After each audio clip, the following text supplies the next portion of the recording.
L'administration de Donald Trump met sa menace à exécution en imposant des sanctions inédites à la procureure de la Cour pénale internationale et à un de ses proches collaborateurs.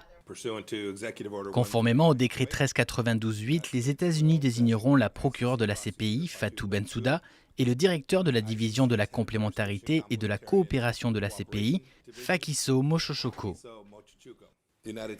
Les États-Unis n'ont jamais ratifié le statut de Rome qui a créé la Cour et nous ne tolérerons pas leur tentative illégitime de soumettre les Américains à sa juridiction.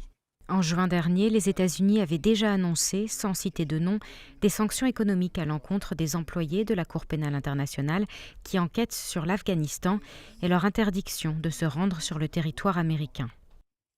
L'enquête, ouverte par la Cour en mars dernier, vise entre autres des exactions qui auraient été commises par des soldats américains et des actes de torture présumés de la CIA. En juillet dernier, sur notre antenne, la procureure de la CPI avait évoqué les pressions répétées contre son bureau. Nous considérons cela comme une tentative d'ingérence dans le cours de la justice, une tentative visant à protéger des intérêts bien compris, sans lien avec l'état de droit ou la reddition de comptes face à des crimes constituant de véritables atrocités. Cela n'a rien à voir avec le processus judiciaire. Washington avait déjà révoqué le visa américain de Fatou Bensouda l'an dernier, mais un accord passé directement entre l'ONU et Washington lui permettait de continuer de se rendre aux réunions du Conseil de sécurité à New York.